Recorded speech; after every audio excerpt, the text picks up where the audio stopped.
Welcome everyone to the Ontario Caregiver Organization's webinar series. These webinars bring together caregivers and subject matter experts to explore topics of interest to caregivers. We do this to support and engage chosen family, friends, and neighbors who are caring for someone. My name is Carmen Paquette, and I will be your moderator for today. Before we begin, I'd like to take a moment to acknowledge the lands we are on today. While we meet on the virtual platform, I would like to acknowledge the importance of the land which we each call home. I'm joining you today from the Ottawa region, the traditional territory of the Algonquin and Anishinaabe people. Today, this gathering place is home to many First Nations, Métis, and Inuit peoples, and acknowledging reminds us that our great standard of living is directly related to the resources and friendship of Indigenous people. If you'd like to learn more about the lands you are joining us from, you can use the interactive map in the chat box to assist you in identifying the traditional territory where you are situated.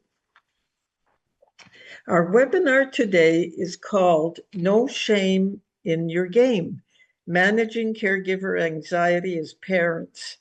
Are you a parent or caregiver feeling overwhelmed, anxious, or unsure? You're not alone. When you're parenting or caring for a child with developmental disabilities, mental health challenges, or other complex needs, it can add another layer of emotional complexity. OCO welcomes the George Health Center for a supportive webinar on managing caregiver anxiety and reminding you that there is no shame in your game as a parent or caregiver. In this session today, you'll learn how anxiety and trauma can impact caregiving, especially within racialized families and communities. Real caregiver stories that may reflect your own challenges and offer new ways to copy and connect. Practical tools and strategies to feel more important, more empowered in your role and amplify the work that you're doing. We have two speakers today. Tricia LeMay is a senior social worker at the George Health Center for Children and Families. She brings a strong foundation in culturally responsive and trauma-informed care to her clinical work. Tricia is deeply committed to meaningful parent engagement and integrates a strengths-based inclusive lens into her support of children and families navigating complex needs. Karen Mighty is the Director of Diversity, Equity, and Inclusion at the Health Center for Children and Families. In addition to her professional expertise, Karen brings valuable lived experience as a caregiver to her teenage son, who has a diagnosis of anxiety, obsessive compulsive disorder, and autism spectrum disorder. Her dual perspective as both a DEI leader and as a parent deepens her commitment to creating inclusive, compassionate systems that serve all children and families. Welcome, Karen. So today's topic is a heavy one. And so we have a few asks of you as we're all joining to listen and to learn throughout this session. And on the next slide, you'll see our asks today. Be kind to yourself. Give yourself the grace and the space to learn when the topic gets heavy. If you feel the need to take a break, take a break. It's okay. We know that this is a heavy topic. Be kind to others. Listen with the openness and non-judgment. And respect that there might be different perspectives. Honor that everyone's lived experience that we may share here is valid. And assume positive intent when we talk about some of these things that are hard to hear. Try to stay present, limit your distractions. And I know that we're not going to be interactive, but if you have any questions or thoughts, please put them in the chat. Some of our learning objectives today are how anxiety and trauma can impact caregiving, especially when with racialized families and communities. real caregiver stories. You're going to hear some of my real truths. And I'm thinking that you're also going to be able to recognize that some of the feelings that we all have to, what we all go through at points of our caregiving. We're going to reflect on our challenges and offer ways of coping. And then we're going to use the practical tool to empower ourselves as we talk through shame and reframe and rename shame. So I look forward to hearing any of your questions that you have. Please place them in the chat. As Tricia, you can start with talking about anxiety. Thank you.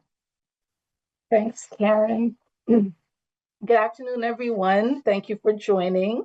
It is my pleasure to present to you today about caregiver anxiety as parents. I would like to start by saying caregiving is a rewarding responsibility as you get to take care of people that you love. However, being in that role means that someone is depending on you to ensure that they are safe, healthy, and that their well-being is well taken care of. This means that being a caregiver can have stressful moments and anxiety-provoking moments as well. It is important for caregivers to be able to recognize anxiety and how it shows up for them in order to be able to to cope and manage it. Okay, we'll start with the next slide. Okay, so we'll start with what is anxiety.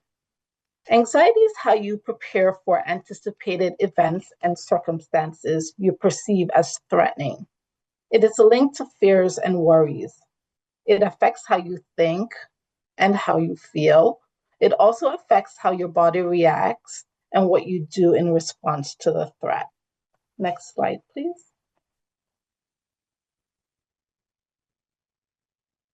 Anxiety is part of a complex response system. We will now examine the characteristics of each component. Cognitive symptoms are related to your thoughts about the threat. So you might find yourself thinking about, being hypervigilant for the threat, or the fear of negative evaluation by others. How are people seeing you? How do they think you're doing your job? It narrows your attention, and you may have poor concentration and have feelings of confusion or thoughts of confusion. Physiological symptoms are related to how your body prepares to take action. This was developed and passed down through evolution. You may notice that you have an increased heart rate, rapid breathing, tense muscles, rigidity, even a dry mouth. Affective symptoms are related to your mood and emotional state. This may change, fluctuate, or get heightened. For example, you may feel tense, nervous, edgy, frustrated, or even impatient. Behavioral symptoms are related to your actions, what you do, and how you behave. Some of these behaviors can become a persistent pattern over time and can interfere with your daily life. Some examples are trying to avoid that threat, looking for safety, feeling restless, and may have difficulty speaking. Next slide, please.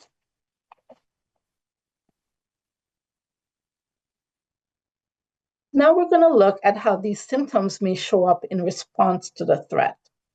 Please note that stress responses show up differently for everyone. How it shows up for me will differ from how it may show up for you.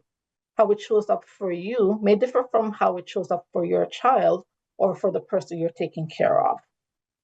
However, to examine the responses, we will use the scenario of a stressed out parent getting a phone call from a principal that their child was in a fight and will most likely be suspended for a couple of days. So in the fight response is just the instinct to stand up and fight the threat. So the parent's fight response may show up as them yelling, screaming, and verbally attacking the principal, even maybe blaming the other child. The flight response is the instinct to run away from the danger. So this may show up as them trying to end the call or to avoid talking about it and not even communicating with the child or the principal about what took place. The freeze response is the instinct to stay still and wait for the danger to pass. Therefore, this response may show up as them being quiet during the phone call, not asking any questions, not engaging or giving any input. They may even tune out the principal while speaking. So maybe they may be talking to the principal, but playing on their phones and just not paying attention. The parent's fawn response. So the fawn response is the instinct to try to appease the threat by being submissive. So this may show up as them being overly agreeable with the principal and may even start to blame their own child or themselves for the behavior of the child. The friend response is that feeling of helplessness or powerlessness, and you turn to others rather than solving the problem alone. So this may show up by them calling a friend or even talking to the principal about just blaming themselves and just making statements like, I'm a failure as a parent. Maybe my child will be better off with someone else raising them. And then the final response is the flock response. So this is an automatic reaction that can reduce the physical pain of what is happening. And your mind may go to shutdown mode, just to protect yourself. So the response would be to internally tell yourself that you don't care about it and you try to avoid it and just pretend it doesn't happen. It didn't happen. Next slide, please.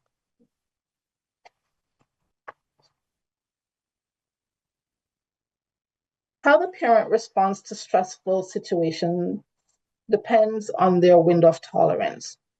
When they're within their window, they're able to think clearly about their stressful situation and problem solve effectively. So they may feel grounded, they could be flexible, open and curious, present, and able to emotionally self-regulate. Outside the window, they may be hyper-aroused outside the window, they may be hyper-aroused and their response would be more external. So you'd see like high energy, they would have a lot of anxiety, anger, overwhelm, hypervigilance, fight or flight, and be a bit chaotic in their responses and behaviors.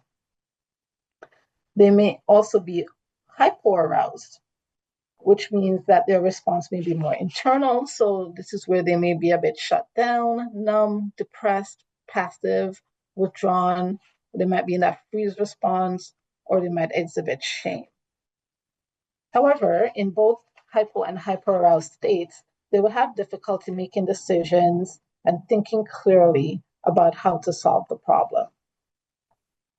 With proper coping skills, even when they leave their window of tolerance and may end up in hypo or hyperaroused states, they're able to return quickly to the window and they're less reactive. Next slide, please. Trisha, can I stop to share a story here that I think ties into the window of tolerance? Yeah. I was at Lowe's with my son looking for doorknobs, and my son Christopher is nonverbal. And so communication looks different for him. So he's often holding my arm. He'll like lightly tug for me to like, I'm bored, let's go type thing.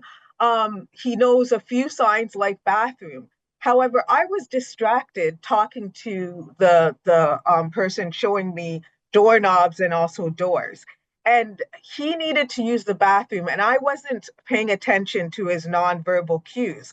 And so all of a sudden I realized that there's nobody whistling or humming or making sounds beside me. Nobody is holding on to my arm. And I turn around and I'm like, where's my son? Where's Christopher? And so I was in that, I guess, I'm trying to look at your chart and see where I am. but I was highly emotional. I was very anxious, right? Turn around and not see him. And so the man's talking to me about doors, and I'm like, my son's missing. I need to go. And so in my mind, I'm thinking, when he gets bored, he would go back to the place that he knows, which is the car. So I'm heading to the exit thinking, because he's 17, so he thinks he's kind of independent now. I'm thinking he's going back to the car. But as I'm walking up the aisle, I see him going to the bathroom. And so I'm a little bit more calm now, and I'm feeling proud of the fact that he knew where the bathroom was. When we walked in, he must have looked in that area before we got there, and so now I'm calm. Um, but and so I think about these stages of anxiety, that hyperarousal. Though I may have looked calm walking down the aisle, inside of me was like, where is my child? Where's my kid? Oh, what's happening here? Um, it just put me into the not the freeze, like so oftentimes we might go into the where's my child, and then you're frozen. Mine was kind of the flight, take action, go off of and look for the child. But I just wanted to share that story because there are times when it is the anxiety causes you to freeze up, right? and and when you're sitting in a place of like, oh my god, I can't believe I lost my kid, instead of going and looking, right? Sometimes anxiety does that. It interrupts the next steps for you. Yeah, thanks for sharing that, Karen. Definitely, as I say, like as caregivers, we're definitely worried about our kids' safety, or whoever we're taking care of. We're worried about their health, their safety. So these anxiety-provoking moments definitely will lead to that, right? Like not only your son is definitely the adrenaline kicked in, and then that sent you into hyperarousal, right? Where you're feeling that heart rate, your thoughts are going all over the place, like not knowing where he is, where to look for him, because this is not something you have experienced before. So Mhm. it's definitely anxiety provoking. And it sounded like seeing him, you were able to get back into that window of tolerance, right? And start to feel a little bit calmer, feel a little bit safe, knowing that he's safe. Mhm. Yes. So that's definitely a part of the anxiety, that you feel when you're a caregiver. Okay, so we'll look at the next slide. So when someone is in the fight response or hyperaroused state, you may see a lot of anger. However, this anger is a secondary emotion, which means it's underlying a primary emotion. Therefore, below the surface of anger, there are other emotions that we can't see and are unable to express in that moment. So if we look back at that example of the parent, they may be feeling, let's look at it from the perspective that she was in that fight response and she was showing all this anger. She may be having feelings of confusion, powerlessness, helplessness, fear of the child's future being ruined, stress because they may have to take days off work, which is linked to financial insecurity, feelings of being judged by the school, family, friends, also embarrassment and shame, which will be discussed in more detail later on in the presentation. Yeah, Trisha, I have another story for this one. Okay. So I recently experienced an anger moment when I looked at my child's planner, communication book, and it was like day 5 of negative comments. And and this time the teacher wrote in bold. And so I wrote in bold back to communicate to the teacher. And I said, um, I would really appreciate if you could be more strength-based when you're talking about my son. I need for you to put down one positive thing before you overwhelm me with 50 negative things. And the reason that I was so angry was because I was getting conflicting messages. Um, the child and youth worker who worked with my son told me verbally that Christopher had a great day today. He did this, this, and this. And so I'm thinking, oh, this is wonderful, because all those 3 other days so far, that I read in the planner did not look very positive. And then I go home and I open the planner, and it's a teacher writing, and what felt to me like the teacher was having another moment of frustration with my son and unable to see any of the positives. And so some of those layered feelings, like I was embarrassed, I felt hurt, and I felt overwhelmed.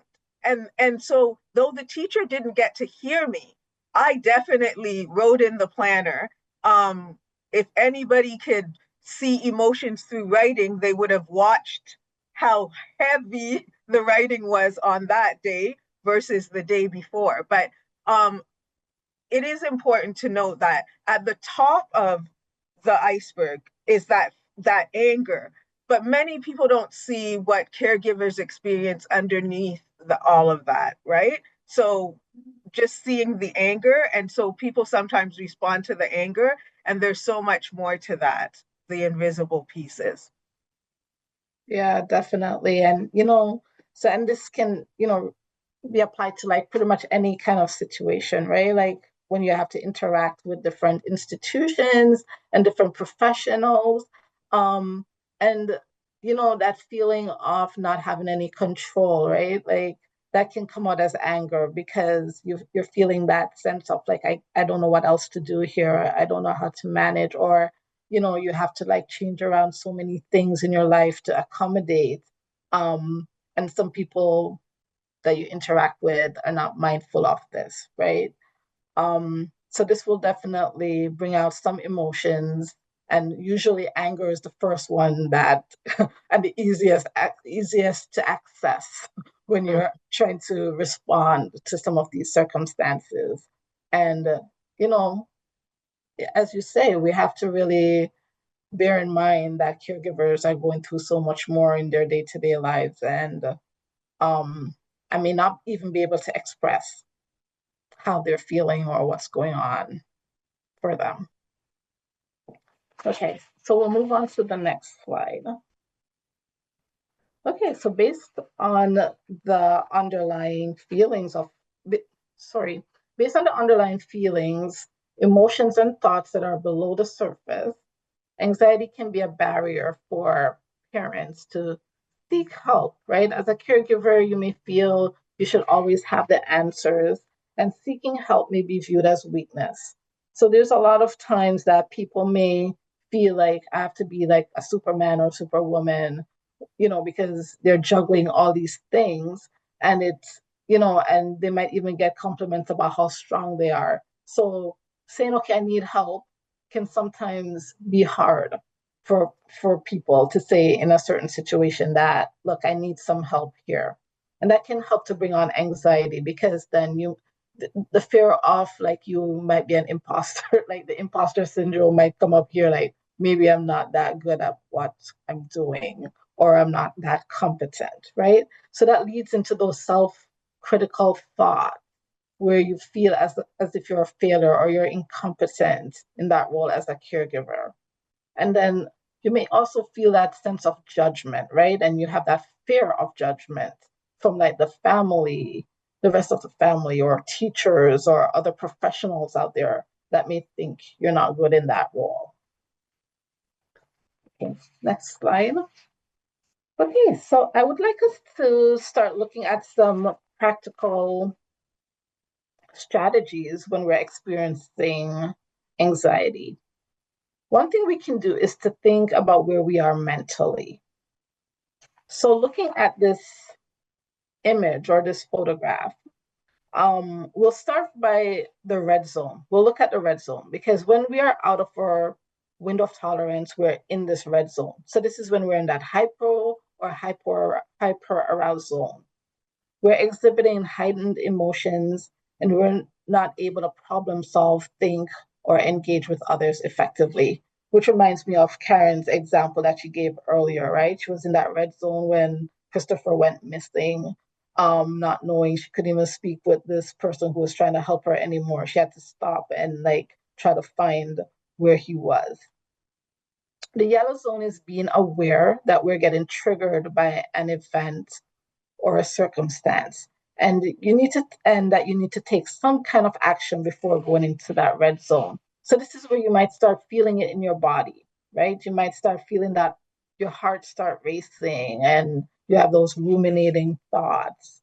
And when you're in that yellow zone, though, this is where you have some level of control about how to put something in action so that you don't reach the red zone, right? And to bring you back to that window of tolerance so that you can start problem solving and thinking more clearly. And that would be the green zone, right? So the green zone is similar to the window of tolerance. So you're able to problem solve and plan and discuss solutions effectively in this zone. Okay, can you please move it to the next slide? Okay, so this is another technique that that you can use. This is called the STOP technique, and it's an acronym. So the S is for stopping what you're doing. Just take a moment, right? So if you're in the middle of like thinking these ruminating thoughts, or even if you're like washing dishes and you find that you're getting a little bit anxious, you can just stop. And then you take a moment, especially when you're in that yellow or red zone, and you take some deep breath, right? So this way, that's one of the fastest ways to get yourself back online, by taking those deep breaths. And then the O is for observing. Observing what is going on for you internally. Like, how is your body feeling? How is your heart rate? How are your thoughts? Are you feeling nervous? Are you feeling sad? And you can also observe what is going on externally. Is the threat still present? Do you feel safe? The P is for creating a plan. It could be a short-term plan or a long-term plan, depending on what is needed at that time. So if you find that you're having some cognitive symptoms, with your thoughts, it's good in that short moment to maybe call someone and talk it out. Someone who will be able to listen. Or you could even just journal. You can write a quick journal entry about what you're feeling and give yourself positive self-talk. Journaling could even be a longer term, where you could just plan to like sit down and take some time out of your busy day to process some of those thoughts that you're having.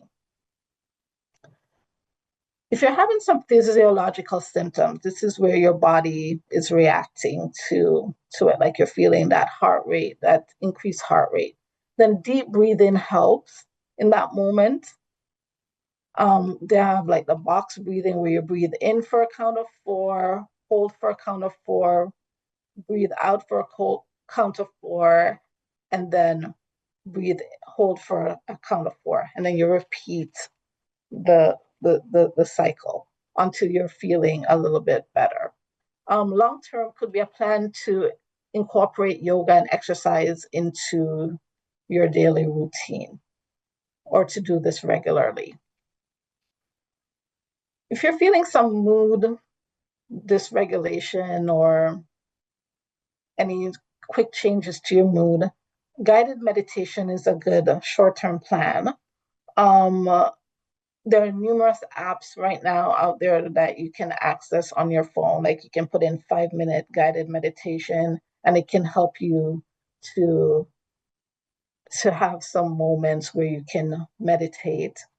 You could also connect, like for long term, you can connect with like family and friends, right? So that can help, especially family and friends that are very uplifting, right?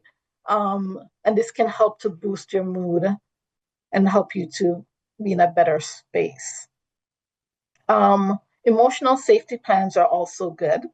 This is where you can just plan what to do when you're feeling different emotions like sadness or any anxiety or anything. You can know what it is to do, because as I say, sometimes being able to think in that moment is kind of hard. So if you have an emotional safety plan, then you can already know like who to talk to if I'm feeling this, or what resources do I have out there if I'm having a problem with the school or with health professionals, right? And with the emotional safety plan, you can also have like distress lines or different numbers that you can call if you need to talk to someone. Behaviorally, you can take a walk. If you're in a situation that is highly stressful for you, you can take a walk. You could set healthy boundaries with people. And creating a structured routine can also help to alleviate feelings of anxiety. So thank you so much for listening. I'm going to now pass it over to my colleague Karen to talk about one of those primary emotions that I mentioned that comes up pretty often when we are caregivers, and that is shame. Thank you. Next slide, please. So as caregivers, next slide as well, thank you. As caregivers, we often struggle with like feeling stressed, right? And so stress we know is a natural thing, but sometimes we feel something deeper. That deeper feeling of I must be doing something wrong, or people are going to think that I'm not doing this right, I'm a bad caregiver. And that feeling is shame. And so shame is different from guilt because guilt is about something we did. I handled that poorly. And shame is about who we are. I'm not good enough. So shame is very painful. Shame is about a reflection of ourselves that we never don't necessarily want to see. It's painful. It's a painful belief of being flawed or unworthy, and it weighs heavy on us as caregivers, especially when we're managing challenging behaviors. Next slide, please. And so we want to reframe shame. And that's why we call this There's No Shame in Our Game, because we're going to reframe shame here today. And it's going to become more empowering for us because we know that there's no such thing as a perfect caregiver. We live, we learn, we do better. And so doing our best, especially in hard times, is more than enough. Next slide, please. So we're going to watch this video. And after we watch the video, I want to ask a question. If you could play the video, please. A family outing ended in an autism meltdown. We all went to the zoo today. It started off amazing. All the kids did so good. Sawyer was thriving. It was a little hot and crowded. That is not what triggered Sawyer's meltdown. After we were there for about a half hour, Sawyer was complaining that he was hungry. Actually, all the kids were complaining that they're hungry, so we stopped to have a snack. I noticed Sawyer needed to play, so we stopped at this alligator park that they have at the zoo, and the kids were having the time of their life. Once we got to the place where the carousel was supposed to be, Sawyer started having a meltdown. The carousel was gone and it was closed for repair. And the fact that the carousel was gone and he couldn't even see it really upset him. So I first tried squeezes because that usually helps him. And I tried to offer him different things. We can go run around and play, we can go see different animals, but Sawyer wasn't having it. My oldest son tried to run him around, but then he tried to elope, and then he was screaming and crying. We had to end the zoo trip early. By the time we got to the car, he calmed down. It was a tough day, but I promised the kids we'd go back. Thank you. Have you ever been there where you planned everything? You thought of this, you thought of that, you thought of this and that. And then you get to the place and something beyond your control was not thought of because it was beyond your control. Something changed and you're like, oh no. And you have on your strategy backpack. So you're pulling out all the tools that you know that is helpful with the person that you're providing caregiving services for. You know this, the walk, the running around, in Sawyer's case, the need to move. You've pulled out all of those tools and still there's a meltdown. Have you ever been there? I've been there so many times that one of my strategies is that I have an accessibility pass for parking, and I only park close to the space so that I can get out and get in real quick if there's a meltdown. I'll go to places and I'll make sure people know that my child has autism. And if they don't allow you to come in and out, can you please just make this provision for me this one time because of my child? So I've been there. And so when you take a look at this, it's really heavy. And my next question is to you, how many caregivers have felt this moment of heaviness? And how do you think this person is feeling right now?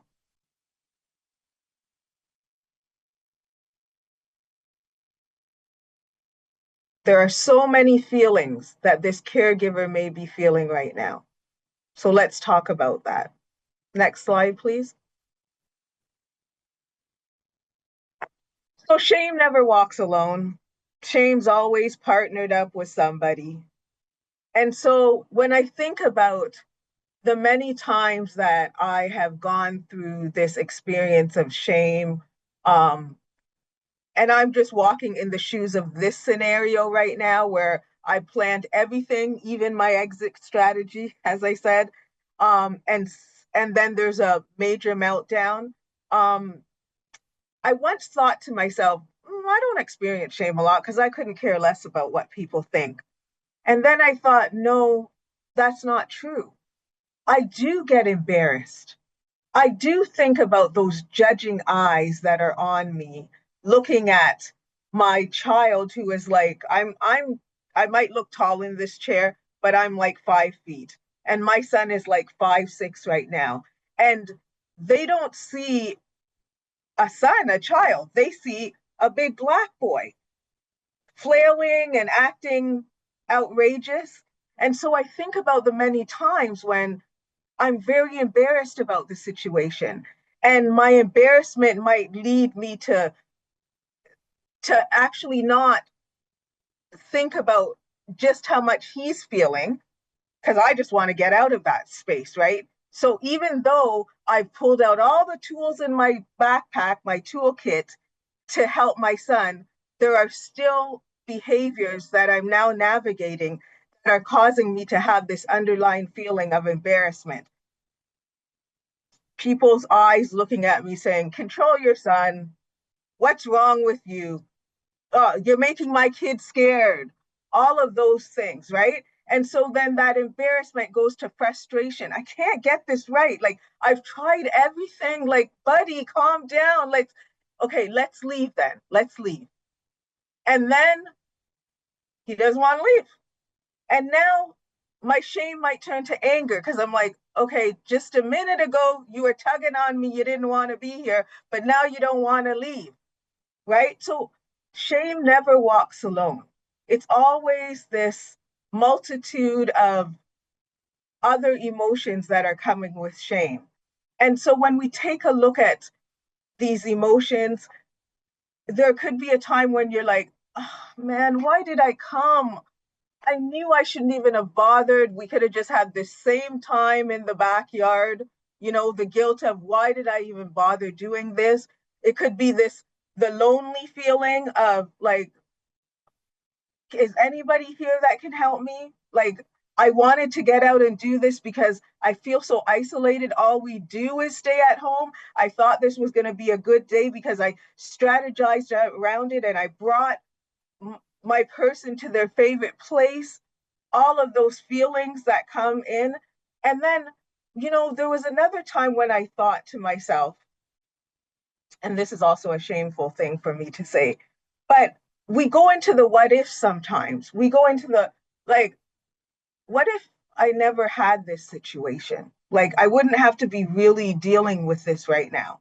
And so all of these thoughts come in your mind when you're thinking about shame. And it's really, really heavy because when you think about shame, it's about a reflection of who you are. And that's why shame is so very heavy. And so that's why we want to rename shame today. But before we do that, just because I'm feeling the heaviness, and Trisha talked about one of the strategies that we can use is to box breathe. I want us to practice that because as caregivers, we don't often give ourselves enough time to use these strategies. So in this space where I'm hoping that we have time away from the person that we're taking care of, let's practice that box breathing. So if you can join me for a minute, make sure that your feet are flat on the ground. Sit back in your chair so that you can feel the back of the chair. And if you can just close your eyes with me for a minute. And we're going to do that box breathing that Trisha talked about. So you're going to breathe in for 4. You're going to hold for 4. And you're going to release for 4. We release all of those emotions that I just talked about that walk with shame. Because again, as a caregiver, you are doing the very best that you can on a day-to-day basis. One more time, please. So breathe in for 4. Hold for 4.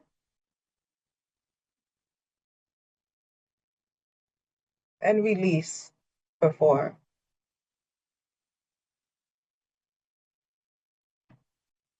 And when you can, open your eyes and come back and join.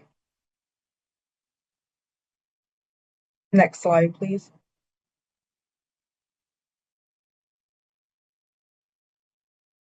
So staying grounded is really important when we're feeling these periods of shame. Those box breathing moments can help us even on the spot, right? On the spot, sometimes when we pull over or we've had to run out of the grocery store because of the behaviors, we can do some of the box breathing just before we turn the ignition on. That really helps us to continue to hold compassion for ourselves. We're doing a good job. And for our child who may be struggling with whatever it is, or the person that we're caring for is struggling with whatever it is. It also helps us to learn and grow. We're learning and growing about the challenges that we face every day. So we're chopping this one up to a learning experience, not a negative thought. I could have, I should have. This is a learning experience. This helps us to model resilience when we teach when people are seeing our calmness around us, and the people I'm talking about are those who we're caring for. It's sending more signals than words could send, and it's helping as well to teach resilience. And then, like I said, we're not perfect. We're just doing this on a daily basis, and we're trying to do our best. And that's what you need to repeat for yourself. Perfect parenting doesn't exist. Not even from the person with the critical eye. They're not doing it perfect either. Your presence exists, and you're there, and you're supporting. Feeling overwhelmed, that is a true feeling. And so you need to take care of yourselves in those meetings, in those times. But perfection doesn't exist. So how do we do that? Let's reframe some shame. Next slide, please. So instead of thinking about shame, let's flip it. Flip shame to a tool for connection instead of disconnection. As I said, we always need to be self-aware. So we need to know what those underlying, those feelings that walk with shame, we need to be aware of those feelings and what they are, right? We need to know what our triggers are. Like mine was that trigger for me was all of the negative things that they were writing about my child. That was a trigger for me, right? We need to know what our biases are. And then we also need to speak kindly to ourselves and others, right? We always, though we're going through things, we really do want to show up as our best selves, because when we don't show up as our best selves, now we have to deal with the guilt after. When you're reflecting, that guilt after of, oh man, I didn't show up as my best self. So that's why self-awareness and grounding yourself is so important, because we always want to be able to provide that space where we're showing up as our best selves. And then we know this, that we're always helping others to create a safe environment where you can express yourself, where they can express themselves, sorry. But when we center ourselves, it creates a safe environment where we can help center ourselves and express ourselves. So the mere fact that you would breathe, or you would take that time, or you close your eyes, or you say, I'm going to go to the bathroom for 1 minute, we're helping create a place where we're expressing ourselves in a safe way. We're helping ourselves, and we're advocating for the person that we're with. So taking that time is also important. Acknowledge. Not only are you validating feelings for others, this is what my son is feeling right now, this is what my daughter, the person I'm caring for, is feeling right now, this is what I'm feeling right now. So it's important to acknowledge the feelings that you're having. Even if you're not acknowledging it to somebody else, taking that time within yourself to be like, this is really embarrassing. Acknowledging those feelings will be helpful. Pent-up feelings only cause more anxiety, as Tricia said. Give mindful responses. Pause before reacting. Again, we want to walk in those shoes of our best selves. So when we're giving mindful responses, either to the person or the people around, then we don't have to walk away with that other guilt of, oh man, I should have done that this way. And empower. Focus on learning, not blame. Remind you or them of their strengths and resilience. And this part is important for you. Remind yourself, you're doing this every day, day in, day out. Thankfully, some of us have the relief of maybe a few hours of school or a few hours of another program, but some of us don't. And so remind yourself of your resilience, how you're making it work every day. When you go to bed, when they've finally fallen asleep, and you get to shower or you don't get to shower, you get to drink a coffee or you don't get to drink a coffee. Remind yourself that the next day you start up and you do it over and over again. And that's because you're resilient. So lean into your strengths. Empower yourself by focusing on the fact that this is a learning experience and we're all learning and growing through this caregiving process.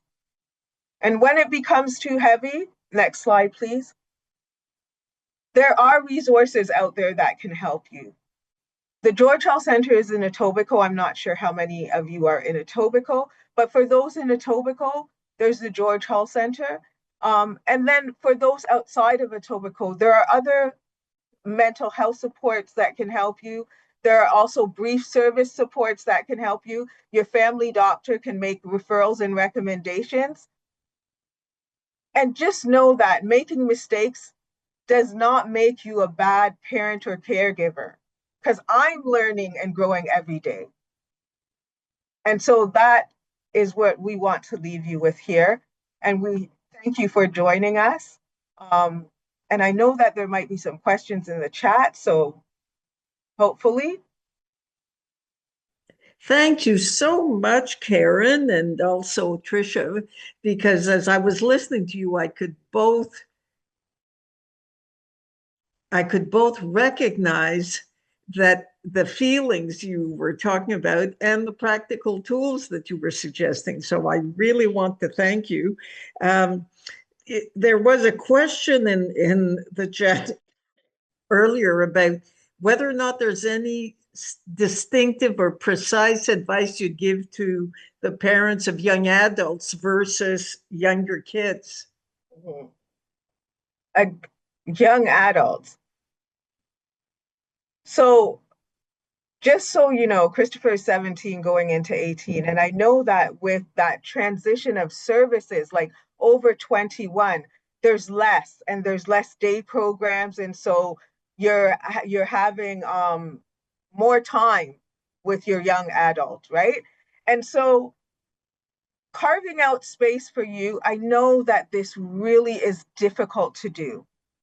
So carving out a few minutes for yourself is really important, though.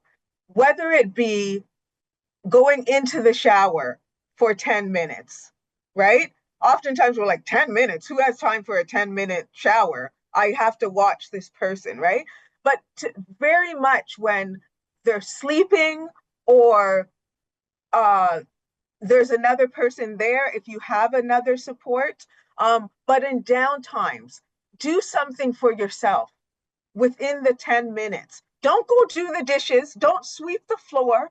Don't wipe the walls. I'm a baseboard freak, so I'm always wiping base. Don't do any of that stuff. Do something for yourself. Because as the over 21 services, you have to pay into them. They're more difficult for you to get. So oftentimes you find yourself not spending a lot of time with you, right? So spend some time with you. That would be my practical skill. Yeah, and Good. yeah, I like that. And I also would suggest like just having healthy boundaries, right? Because for this young adult watching you and how you deal with stress or to, take care of yourself and manage your anxiety, um, you modeling how to set these healthy boundaries can help them also set their own healthy boundaries, right? And just being able to communicate and open up that space where you can sit down and have that conversation about what's happening. So if you're going to speak with maybe family members who are supportive or professionals that can help, I think that would help both you and this younger adult in Yeah. terms of how to manage and gain support and build community. And sometimes when we're alone, right? So sometimes we're alone and we don't have others. I love what Trisha said. Sometimes we can create those boundaries with the person that's there. So just to be able to say, you will be sitting here for 7 minutes while I go to the bathroom, and I want you to stay in this spot. And then creating that routine of doing that daily will be important, right? So sometimes we don't have the supports around us, but we can make those boundaries, right? We can make that healthy boundary of this is my 10-minute time.